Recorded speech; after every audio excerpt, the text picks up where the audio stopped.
스카이어 스루프 타임즈 2023년 11월 20일자를 진행하도록 하겠습니다. 내용이 좋았다고 생각하시면 구독, 좋아요 부탁드리고 필요하시면 배속 보시기를 바랍니다. 한국에 묵직한 경고 날린 IMF, 한 구조개혁 안하면 저성장에 갇힌다. 이영준 기자 서울신문에서 보도를 했습니다.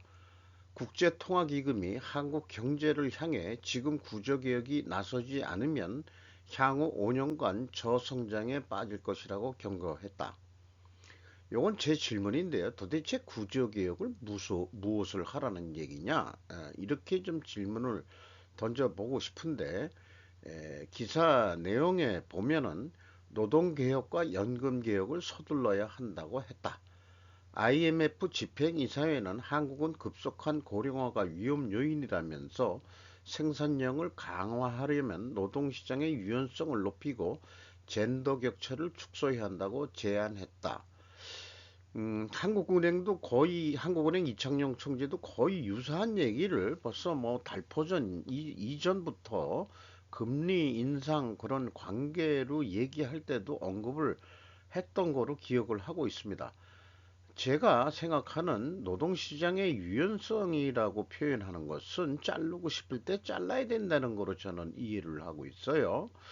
그 노조 때문에 막혀 있다. 이렇다면은 그게 그 잘못된 노조다. 뭐 이런 그 관점으로 지금 IMF가 보고 있는 거 아니냐. 미국이 투자를 하려 그래도 그 투자 환경이 안 좋다. 그러니까 노동개혁과 뭐 이런 걸 해라. 연금개혁에 대해서는 이제 별도의 문제겠습니다만은 IMF 연금개혁 방안으로는 연금 기여율 상향이란 게 뭔지 잘 모르겠고 퇴직 연령을 연장하자. 프랑스에서는 연장하자니까는 데모가 일어났죠. 연금의 소득 대체율 하향. 구체적으로 저도 이거는 이해를 잘 못합니다. 국민연금과 다른 연금 통합 뭐 좀 해야 될 것 같아요. 공무원연금 이런 것도 그렇고 기초연금 급여 수준 상향 등을 제시했다. 이렇게 돼 있어요. 뭐 여러 긴 그 기사 내용 중에서 우리 정부는 성장과 물가라는 두 마리 토끼를 놓고 딜레마에 빠져 있다. 특히 뭐 내년 총선을 염두에 두고서 물가 잡기를 얘기를 한다고 하는데 어쨌든 그 IMF가 그 구조 개혁을 하라고 그렇게 제안을 했다는데 별도의 얘기로는 실업률은 매우 낮다. 이런 얘기도 또 나왔다고 합니다. 뭐 기사 여기 편집은 안 했습니다만은 올해가 1.4%로 예상한다 그러는데 내년에는 그 2%대로 계속 유지는 할 것 같다. 이게 그동안의 한국의 그 성장률로 봐서는 매우 낮은 성장률이기 때문에 2%대면은 그 북미 각국의 그 성장률 선진국 정도 수준이거든요. 우리가 선진국이 아닌데 이렇게 된다 그러면은 일본도 은근히 이제는 뭐 자기네들도 4%대를 희망하는 것 같아요. 한 3.5%대를 희망하는 것 같은데 뭐 여기에서 그냥 뭐 개인적인 뭐 견해이긴 합니다만은 그 이 공무원 연금 고갈이 됐다고 그러죠. 에, 이거 뭔 문소를 내야죠. 결국은 국민의 세금으로 메꾸는 건데 그런 거 합쳐가지고 국민연금 민간기업 출신들 국민연금 받는 거 그 꽤 그 많이 받지 못하고 있습니다. 뭐 많이 냈다. 예를 들어서 연금을 자기네들이 많이 냈다 그러지만 연금률이 높은 건지 연금 금액이 높은 건지 그런 건 얘기 아니면서 많이들 하는 얘기가 내가 냈으니까 받아먹는 거다 이런 식으로 얘기하는데 생각을 바꿔야 되지 않겠냐 공무원 출신한테 그동안에 낸 거 다 받아 먹으셨잖아요. 언제 퇴직하셨는데 뭐 20년 가까이 된다고 그래요. 계속 타먹고 있는데 나보다 2배 이상 받으면서 그런 얘기를 하면은 속으로 웃기고 자빠졌네 이런 그러니까 그 위화감이 납니다. 그냥 공무원들하고 일반 국민들하고 위화감이 생겨버려요. 이런 게 뭐가 잘못된 나라다. 국민이 주인이냐, 공무원이 주인이냐. 우리나라 전에도 얘기했지만 공무원이 주인인 나라, 한국. 이렇게 느껴집니다. 삼성 입사 40년 차들의 울분과 절규. 물음표는 제가 붙였어요. 오이동 기자 머니투데이에서 했는데, 자, 면면이 그 최후 진술로 나온 40년 이상 된 그뭐 임원급들이죠. 백발의 백전노장 최지성, 단호한 어조로 합병은 물산 살린 길, 장충기 전 미래전략실 차장, 공판 과정에서 증거 보니 공소사실 납득 안 돼. 김종준 전 미래전략실의 약자 같아요. 전략 1팀장 기업 현실에 대한 검찰의 깊은 오해 안타까워. 김신 전 물산 상사부분 대표 제40년 통째로 부정당해. 다시 그때로 돌아가도 합병 추진. 이용호 전 물산 건설부문 대표 합병 후 신용등급 2단계 상승 합병 효과 결과로 보여줘. 김태한 전 삼성바이오로직스 사장, 바이오는 삼성 내부에서도 투자거렸던 고위험 사업이었다. 근데 이런 걸 보면은 어떤 그 객관적 사실 질순보다 정성적 호소를 하고 있는 충성심을 드러냈다. 40년이면은 뭐 대단한 거예요. 그 평생 젊음을 다 삼성에 바쳤다. 또 그만큼 또 대우를 받았다. 이렇게 생각을 하는 건데, 저도 까놓고 얘기해서 만 30년 조직에 충성했다가 나왔던, 뭐 충성이라기보다도 그렇게 조직 생활을 하다가 나오는데, 한 직장에서만 뭐 약간의 그 알바로 다른 데서도 좀 일을 해봤습니다만은 30년 정도 그렇게 있으면은 그 기업에 충성을 하는 마음은 자연 발생적으로 생길 거라고는 이해를 저도 합니다. 어, 그런데 또 좀 계속 얘기해 보면은 최 전 실장은 삼성물산과 제일모직 합병은 엘리엇이라는 헤지펀드의 개입으로 국민적 관심을 끌었으며 해외 투기 자본을 저지하지 못하면 저희 삼성뿐만 아니라 국내 전 기업이 먹잇감이 될 것이라는 우려도 컸다며, 당시 합병을 추진한 임직원은 회사를 지켜야 한다는 사명감으로 열심히 노력했다고 밝혔다. 이 최 전 실장이니까 백발노장 최지성 씨를 얘기하네요. 자, 그런데 이런 느낌을 제가 받습니다. 언제 행동주의 펀드의 무서움을 경험해 보지 못한 합병이었다. 엘리엇은 반대했으나 국민연금이 찬성해서 성사가 되었었다. 우호 지분으로서 박근혜 언니 때 얘기죠. 합병 비율이 관건이었을 것. 삼바의 가치를 얼마로 평가하느냐에 따라 달라졌을 것이다. 제 기억으로. 그리고 삼바의 가치 평가에는 관계 기업인 삼성 바이오 에피스가 또 있는데, 그 가치 평가를 상당히 높게 해가지고 삼성 바이오 로직스의 그 기업 가치도 높게 돼가지고, 그것이 이제 그 삼성물산이 투자를 한 회사다 보니까 합병 비율이 그 삼성물산이 유리했었고 제일모직이 불리했었던 거로 엘리엇은 봤던 것 같아요. 그러니까 자기네들도 이유가 있어서 했는데, 뭐 시중에서 들리는 얘기는 그렇습니다. 엘리엇이 소송을 걸어가지고 진 경우는 한국분이 없다. 뭐 아니 또 다른 데도 있긴 있는데 거의 없다. 그래가지고 아마 두고 보자. 뭐 이런 게 이제 계속해서 있는 거 아닌가 하는 생각이 있는데, 어저께도 그 얘기했지만은 이 5년이란 긴 세월을 질질 끌면서 내년에 가서 1심 공판이 나온다는데, 이재용 씨가 이제 구속됐던 것은 이 뇌물 사건으로 들어갔던 거고, 이거는 이제 불법 합병이다 이런 쪽으로 해가지고 또 지금 공판이 5년째 가고 있는 건데, 제 생각에는 삼성 현재 경영진을 나름대로는 글쎄요, 일본 쪽에서도 대법원까지도 이 좌파들이 다 잡고 있는 한국인데, 뭔가 잘 되겠느냐 뭐 이런 정치적인 문제도 그렇고 뭐 어떤 정치 범죄 얘기도 그렇고, 일본의 시각은 좌파들이 그 대법원을 장악하고 있다. 지금 그 나이대 있는 애들이 운동권, 대법원 판사 뭐 이런 애들 나이대도 보면은 한참 운동권 애들이 달달달 외워서 공부하고 했던 그 시절 애들이다 말이죠. 지금 대법원 판사하는 애들도. 그러다 보니까 이제 뭐 좀 뭐 일본 같은 어떤 일본에서의 어떤 그 언론 출신 그 관찰자들의 얘기도 볼 때도 지금 그 한국 그 법원이 작용화되어 있다라고 인식을 하고 있는 것 같아요. 어떻게 될지 두고 보도록 합시다. 식품 사막된 인구 소멸 지역 쿠팡 새벽 배송 지도가 주는 교훈 해서 이민아 기자가 조선비지에서 보도를 했습니다. 전국 228개 시군구 49.6%가 인구 소멸 위험 지역이다. 식품 유통망서 소외되는 식품 사막이 되고 있다. 일본은 인구 적은 지역에 트럭으로 이동형 매장 운영을 해야 된다. 이동형 매장 운영을 하더라도 이게 우리나라는 관계 무슨 유통법을 바꿔야 된다 하는 게 본문 기사 내용들에 있습니다. 도심 지방 거점 매장 강화, 비거점 축소한다.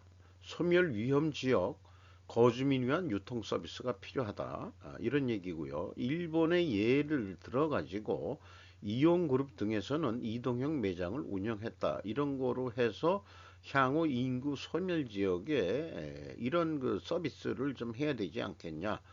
이런 얘기고 현재 2000년부터 지금 한 20년이 흘렀는데 이 빨간 글씨가 소멸 고위험 지역이고 뭐 그다음에 이제 위험 지역에 진입했다 이런 얘기고 그렇게 되는데 이걸 이 다음 장에 그림으로 표시한 걸 보면은 서울, 경기, 지방 빼놓고 부산, 경남 여기 빼놓고 그다음에 이제 목포, 광주 그다음에 여기가 그 가운데가 어디인지 모르겠네요. 여기가 광양은 아니겠지? 잘 모르겠는데 자관 이렇게 소멸 지역이 빨간 게 지금 많아지고 있다는 얘기입니다. 많아지고 있는 얘기인데 김은 이쪽에서 또 많이 나올 텐데 김은 섬들이 많은 쪽에서 강원도도 언젠가는 다 빨개질지도 모르고요. 뭐 그렇습니다만은 포항지구 인구 좀 있고 울산광역시 있고 부산광역시 있고 경남 좀 세고 뭐 이렇게 지금 되어 있죠. 식품 사막에 대한 그 설명을 좀 했습니다. 우리나라가 많이들 얘기하지만은 우리나라만의 문제가 아니고 이 산업이 발전하면서 어, 어, 그 도시국가화 된다. 이런 얘기가 맞는 것 같습니다. 그래서 지방 소멸이라는 그 표현보다는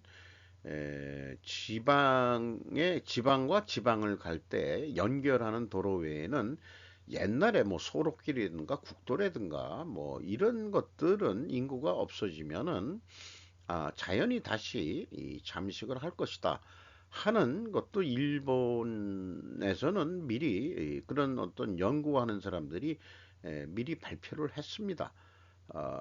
뭐 자관 어쨌든 그 이 세상이 변하면서 농업 중심 국가에서 그 일반 공업 이 산업 발전이 되면서 농업 인구도 줄고 그다음에 이제 농업이 이제 기계화되고 근데 기계화 된다 그러면은 미국처럼 아주 대단히 큰 농장 같은 데서 해야 그게 될 텐데 우리나라는 호남 평야 정도 외에는 기계 농업을 할 만한 데가 없다 싶어요. 그렇기 때문에 그 호남 지역도 결국 그 기계농으로 한다 그래도 인구 소멸 지역이 있는데 농업은 그쪽에서 하지만은 서해안도 이제 공업화 한다. 새만금이 여기에서는 안 그려져 있는데 새만금이 아마 이쯤 이렇게 아니 그 저기 군산부터 하니까 어디서부터인가 이렇게 뭐 이렇게 돼 있죠. 땅이 꽤 넓어지는데 이쪽에 어떤 그 공업 지역화 한다 하는 설도 있죠. 그런데 또 인구가 또 새로 들어올지도 모르고 전북 지방을 이민 그 뭐 이 테스트 베드로 한다는 뉴스가 나왔었죠. 한일 우호로 지지율 상승, 기시다 총리가 모르고 공중분해하는 윤석열 정권의 현재 스즈키 다카시라고 스즈오키 다카봄이라는 이름으로도 쓰는 모양인데 한국 관찰자로 되어 있습니다. 1954년생이면은 이게 꽤 이제 칠순 노인네가 된 친구인데 데일리 신조에서 보도를 했는데 이 데일리 신조가 신초사라고 해서 상당히 제가 읽어보면은 이 일본 내에서도 왼쪽이니까 이쪽이죠. 이쪽 레프트 좌쪽으로 많이 쏠려 있는 그런 언론 매체인 것 같습니다. 그래서 첫 제목 서울도부터 윤석열 정권이 분해되기 시작했다. 내년 4월 총선에서 대패해 단숨에 레임덕화할 것으로 보는 시각이 늘어나고 있다. 대통령 탄핵의 가능성마저 나왔다라고 한국 관찰자 스즈키 타카시 씨는 말한다. 그런데도 기시다 후미오 정권은 윤석열의 부탁의 한일 우호에 매달린 채로 있다. 우리가 부탁을 해서 한일 우호했냐? 우리가 봐줬으니까 한일 우호를 한 거지. 나 이 새끼들 얘기하는 거 보니까 앞뒤가 안 맞는 얘기를 하고 있는 것 같아요. 그래서 아주 장문의 이 논술 같은 그런 기사를 냈는데 소 제목만 가져왔습니다. 전례가 없는 사면복권, 보수의 불만이 분출됨, 모처럼 얻은 젊은이의 지지를 잃다. 뭐 이준석인가 그 젊은 새끼가 나가서 신당한다는데 이게 보수의 분열 아니냐 뭐 이런 식으로 얘기를 하는 것 같아요. 관찰자라는 이 스즈키라는 사람이 정책은 좋지만 정치가 서툴다. 그렇죠. 정치 초년병이긴 하지. 공수역전으로 산사태적 패배. 이게 뭔 얘기인지 잘 모르겠고, 그 일거는 봤는데, 뭔 여러 가지 이 근거를 들고서 지 논리를 좀 펴나가고는 있어요. 외환위기라면 탄핵 대상이 된다. 보수 신당과 좌파가 공동 투쟁할 것 같다. 그럴지 내년 총선 뭐 4개월뿐이 안 남았대는데 두고 봅시다. 그래서 미키 다케요시 나와요라는 제목을 했는데 이게 1950년대 일본에서 이 보수 진보 이렇게 화합하는 앞장섰던 사람의 이 성공 사례를 하는 것 같습니다. 에, 수상이 되어도 먹튀. 이게 뭔 얘기인지 누가 수상이 된다는 얘기야. 요 저기 뭐 기시다 말고 그렇다니 한일 우호 지지율 상승. 잠깐 이 기시다 총리가 지금 뭐 뭘 모르고 지금 하고 있는 거 아니냐라고서 비판을 하고 있습니다. 그 비판해 볼 수도 있죠. 뭐 언론의 자유가 있는 거니까 이렇게 보도도 해볼 수 있고 이런 시각이 있는 아새끼들도 있구나. 이런 건 알겠는데 54년생이면 되게 이 나이 먹은 친구인데, 어, 뭐 상당히 크리티컬하게 이제 글을 썼더라고요. 한번 그래도 쉽게 넘어가서는 안 될 의견인 것 같습니다. 뭐 대통령 나왔다고 해서 지금 뭐 모든 게 다 잘 되란 것도 없고, 제가 첫 장부터 했을 때 전례가 없는 사면복권이라는 것도 그게 문제가 있는 거 아니냐라고 이제 까짓고 들어가고 있는데 우리나라에 이제 거의 뭐 한겨레 신문 정도 수준인 것 같아요. 그렇게 느껴집니다. 이거는 아마 샌프란시스코 가서 만나가지고 회화하는 그런 사진을 찍은 것 같습니다. 1월 17일이라고 여기 되어 있거든요.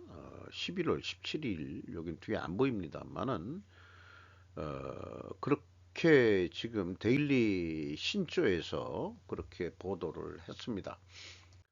자, 이후로 상당히 긴 편집 내용인데 제목 정도로만 소개를 하면서 필요하시면 화면을 정지해서라도 보시면 좋겠어요. 유명 유튜버 요 새우를 그리는 사람이 있습니다. 누구라고는 지칭을 안 하겠어요. 아시는 분은 아시니까. 한국 삶에서 가장 중요한 것은 돈. 요거를 저는 3M이라고 합니다. Make more money라고. 삶을 의미 있게 만드는 가치의 근원. 한 가지 답이 지배적이었다. 가족. 전 세계 선진국 17개국부터 설문조사를 한 건데 호주, 뉴질랜드, 그리스, 미국은 절반 이상이 가족이 자신의 삶을 만족스럽게 만들어준다고 답했다. 가족을 1위로 뽑지 않은 3개국이 있는데 스페인 건강과 가족 중첩 선택을 했고 한국은 중첩 선택을 안 했답니다.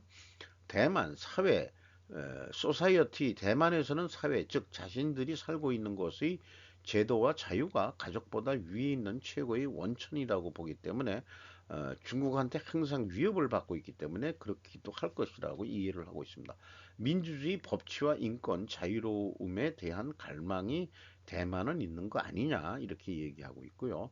한국은 물질적 안녕을 선택했다는 거예요. 그게 따르게 얘기하면 돈 아니냐 이렇게 되는데 그래서 진행자는 한국은 선비정신, 안빈낙도, 청렴을 중시하는 유교국 아닌가? 그런데도 돈입니까? 이렇게 이제 물어보는데 재물을 허상으로 여기는 선비의 나라, 청빈을 가장 중요시하는 유교국가, 그에 반해 서구는 돈을 중요시하는 자본주의의 화신들인데 그 사람들은 가족을 1순위로 삶에서 가장 중요한 게 뭐냐 이렇게 됐는데 그런데 어떻게 우리가 돈을 더 중요시하지?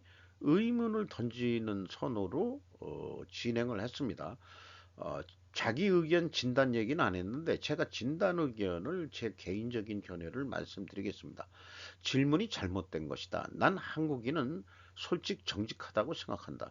이제 500년 양반과 쌍놈의 정치는 유교의 정신과는 거리가 실제로는 멀었다. 착취를 양반들한테 당했던 거죠. 한국의 1인당 GDP가 선진국 수준으로 올라간다면 다시 가족을 선택할 것이다. 도둑질하지 않고 근면성실하게 돈을 벌겠다는 의지 아닌가라고 저는 반문을 하고 싶습니다. 우리는 가족이라는 용어에 익숙하지 않습니다. 우리는 식구라고 해야 더 친숙합니다. 일본식의 가족, 패밀리를 가족으로 번역하는데 우리는 식구라고 그게 꼭 혈연만이 그 패밀리냐 그런 건 아니다. 같이 먹고 사는 사람들이라는 개념이죠. 식구라는 개념이. 그러니까 선뜻 이리로 안 나오는 거예요. 우리의 정서는 옛날부터 농업 중심으로 했던 거기 때문에 마을 공동체라는 개념이 들어가 있어서 어, 식구라는 개념이 더 좀 어울릴 거라고 생각합니다. 자, 이 뭐 제목만 읽겠다고 그랬는데 이대로 가면은 이제 시간이 너무 오래 걸 것 같아서 그래서 지금 얘기한 대로 우린 가족보다는 식구가 익숙해 있다라고 하고 분류를 해봤는데 유교 국가들이 오히려 세속적 이성적이다. 전통 유럽보다 그 위에 있다. 그 다음에 이제 이쪽에서는 생존 가치를 더 중시하고 오른쪽에는 개신교 유럽이 있고 자기 표현 가치를 또 중시한다. 이렇게 이제 분류를 하고 있어요. 유교 국가는 유교는 사실 종교가 아니죠. 삶에 어떻게 처신해서 살아라 하는 게 이제 유교라고 교자를 붙인 건데 유교는 종교라고 얘기할 수는 없습니다. 신이 있는 게 아니니까. 가장 세속적이면서 가장 생존이 급한 나라 한국. 유전무죄, 무전유죄를 나라를 누가 만들었나라고 저는 되묻고 싶습니다. 특히 집, 그것도 수도권 집. 너와 나의 차이를 따라가기 급하다. 그것이 현대적 너와 나의 위아래가 아니겠느냐 이렇게 했는데 이것도 제 견해가 또 들어갈 수밖에 없네요. 산업공상의 잘못된 가치관을 양반들이 세뇌시켜왔던 조선. 일제 식민지 신분계급 제도가 없어지면서 누구나 다 평민이 됨으로 인해서 양반 제도가 없어졌죠. 귀족 제도는 하나 일부 만들어 놨어요. 그 저기 그 일본 그 귀족이 친일파인 거죠. 귀족 자기를 받은 애들이 나머지는 친일파가 아니라고 봐야죠. 그래서 누구나 열심히 공부하고 돈을 벌자는 서민 의식이 세워졌을 것이다. 그러니까 공부 열심히 해서 열심히 일해서 돈 벌어가지고 잘 살아보세. 이런 거 아니었겠는가? 면면이 내려오고 있는 거 아니냐? 그리고 경제 발전하면서 새로운 그 유산 계급들이 생겨나기 시작한 거죠. 유산 계층들이. 가족과 아이들의 중요성에 대해서는 한국은 거의 꼴찌다 이렇게 설명하고 있는데 어찌 보면은 명절 기제사란 위로부터 강제된 유교적 질서였는데 이것이 이제 산업화되면서 퇴화했을 뿐이다.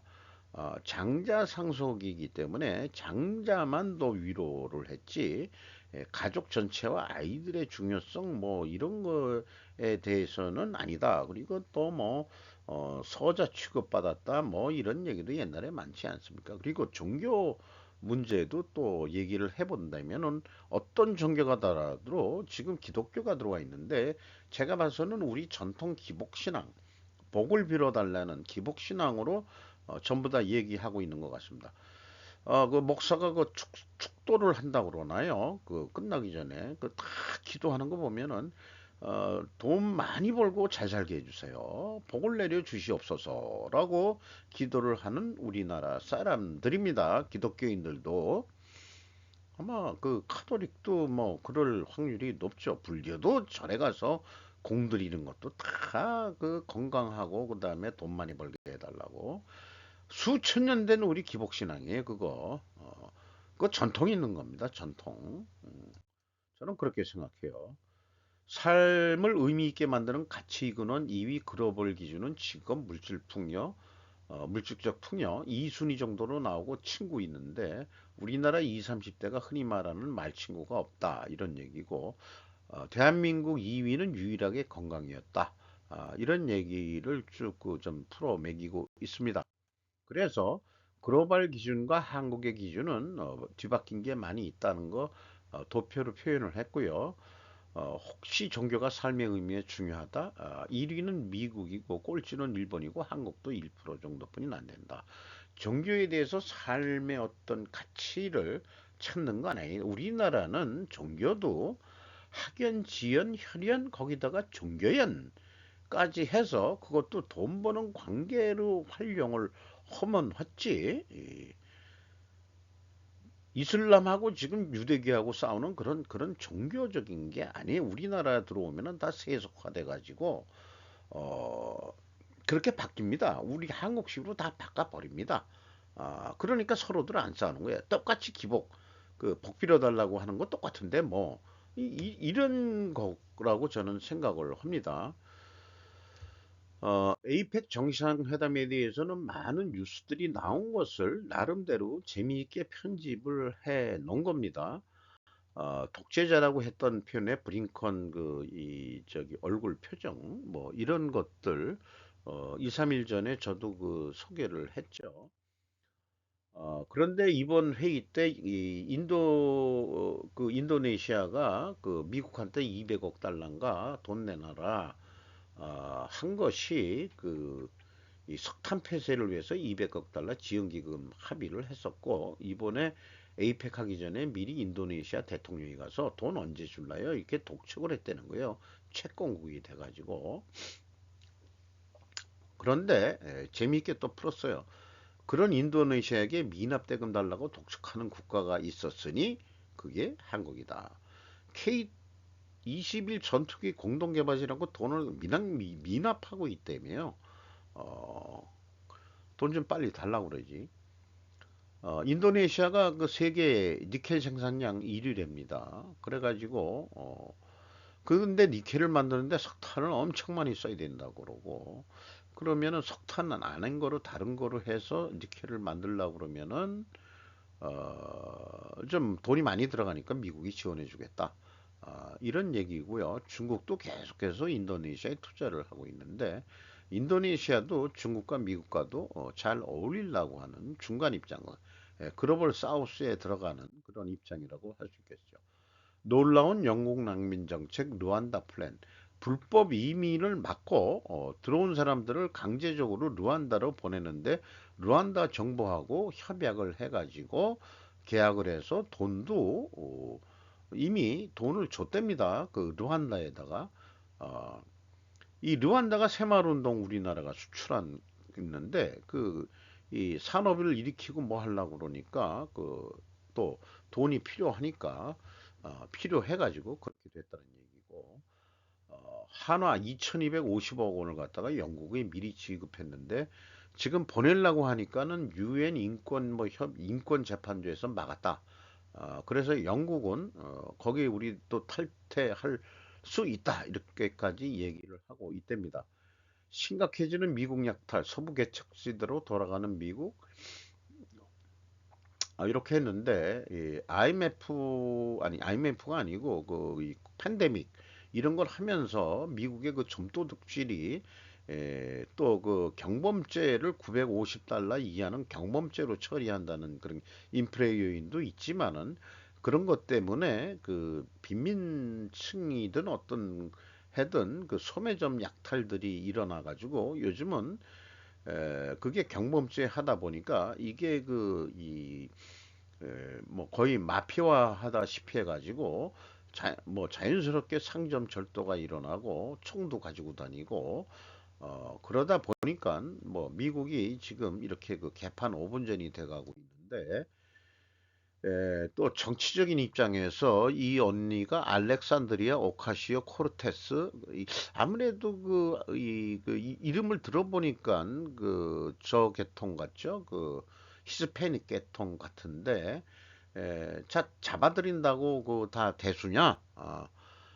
분유와 약을 훔치는 사람들은 괴물로 몰아 감옥에 가는 것이 능사가 아니다.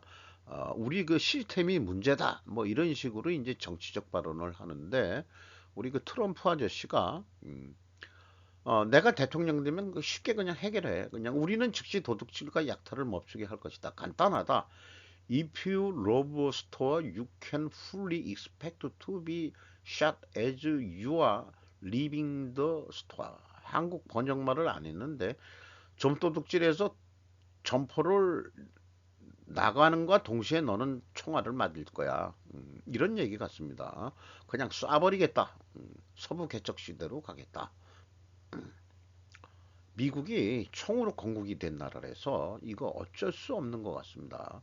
그 무기 못 없애죠. 미국은 아무리 뭐 민주국가, 법치국가가 됐다 그래도 총으로 일어난 나라, 총으로 망할지 참 걱정됩니다.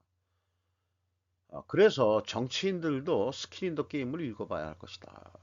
스킨 인 더 게임을 한번 읽어보신 분이 있다면은 법을 위반하면은 가죽을 벗겨 죽이는 형벌을 하는 거가 스킨 인 더 게임의 정신.